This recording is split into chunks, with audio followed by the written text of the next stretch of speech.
This video is sponsored by Photrus. Photrus, because weather planning was yesterday. Variables. It's all about reducing variables to get a strong image in there. In the studio, we can arrange everything as it adds to our composition, right? Each element, the light, and then we can even affect the emotions of our model. But in landscape photography instead, we are completely dependent on the weather, on the light, and we even can't change the positions of our elements. Or have you ever tried to shift a mountain a little bit more to the left or so? That means wherever we go up with our camera, we don't know if we will get a masterpiece in there, right? Wrong. What would you say if there would be a guarantee for getting a strong image, for getting the right light, but also for getting a compelling composition all at once? Not in a studio, but out in the field.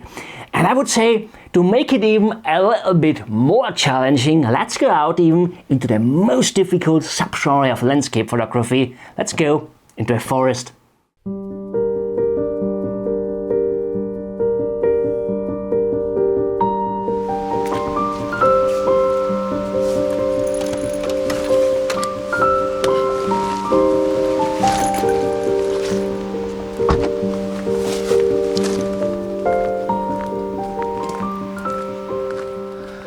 My friends, a very good morning. I'm super excited because today I have a guarantee for getting an amazing photograph.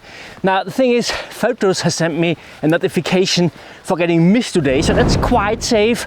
I mean, you know, it's never a 100% thing, but it's quite close to that. But today I don't only have a guarantee for the weather, I also have a guarantee for the composition. But more about that a little bit later.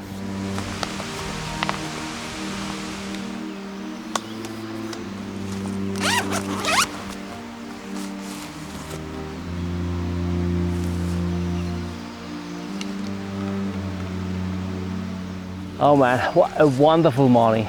It's so fantastic. And by the way, I guess some of you might recognize this place. I've made a video here recently already about how to find woodland compositions, so just in case you haven't seen it, I will link it up here for you. Now, we've got mist predicted, we've got mist up there. The only problem with mist actually is that we never know exactly how high or how low it comes. The difference to fog, by the way, is fog touches the ground, mist doesn't. And the thing is, I'm here a little bit up here in the mountain. I mean, not all too high. Fog down in the valley would be uninteresting for us here up here. But mist would work here for this composition. And the thing is, I saw this rough composition already last time. I'm just waiting here now, hopefully that we get a little bit more softness to the distance. But let me explain you first the composition. Now, what I did is last time I took a shot here from that perspective. But while I was building up my composition, I spotted already this deadwood here. And that's really fantastic. I'm in love with deadwood because deadwood can tell so many stories. It has experienced so much in its life as a deadwood, if that makes sense. And this deadwood here especially is also quite interesting because it makes this kind of triangle shape. We can use that really fantastically to lead the viewer into the frame. And what I also love is we have this reds down here, this red bush here, which gives really this nice color contrast to all the greens here, and really fantastic also the tree back there. And we have this mountain face back there, and to the distance we always get a little bit of mist down here, so that we get a little bit of softness. We would need a little bit more, to be honest. We would need a little bit more, but I mean, we have a deep breath of I think -1 hectopascal, -2 hectopascal, anything like that. And that means that we have a little updrift actually. That means the air is drifting a tiny bit upwards, but it's round about zero. So that means we also have the chance that we get it pressed down again. I knew that already because again I got the prediction.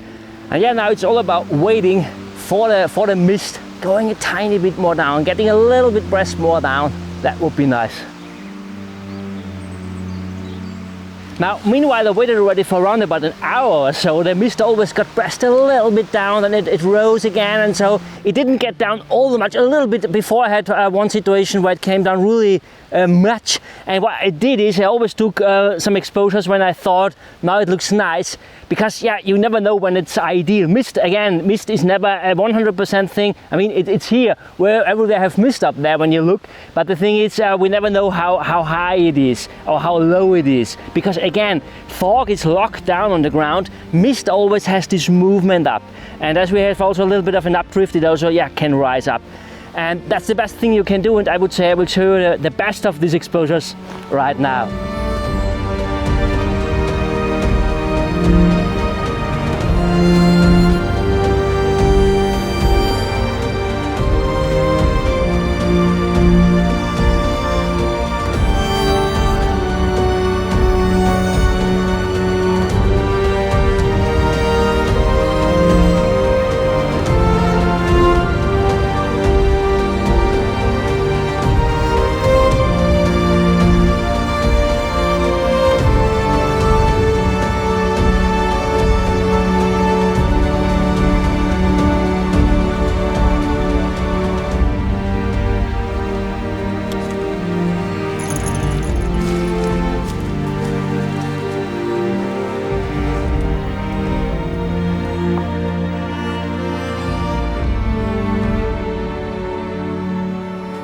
Oh man, I really love this image. And yeah, it's a portfolio shot, so I will definitely offer it also on my web shop as a final print. And what I like especially at this one is the moody convoys, and that is just given by this subtle mist in the distance. Awesome, isn't it? Now, what's quite interesting is it's a portfolio shot, so I got served it on a silver tablet actually. Yeah, I mean, I had a guarantee for the composition. And that's just because of one thing. I simply found the rough composition already last time when I was there. Last time the light was not ideal. Yeah, it was already too harsh when I spotted it, so I wasn't able to take it with my camera. But I took it up here. And the only thing I had to do is returning there when the weather was ideal for this particular composition. That's it. I just had to harvest it actually. And the cool thing is, if we're working like that, we don't only get a strong image, kind of guaranteed, it's also possible to get a second really strong image after the first one. Yeah, because our expectations go down. We don't make any pressure to ourselves anymore, because we got already a shot. We have already a shot in a bag. That didn't work for me today because I simply had to wait for the mist coming down, but I knew that it was worth waiting because I had enough time at home to think about the composition. Again, mist could take a while for getting it on the right place. Other conditions like fog, atmospheric softness, even dense snowfall, a bit easier here I have to say. But however, I don't want to complain, so I got the shot. So when we break it down, it's all about reducing the variables. And Photrus predicted the perfect weather for me here. Really, that's such a big game changer here. By the way, if you shouldn't know what Photrus is, it's a professional weather alert system for landscape photographers. I will put you a link up here.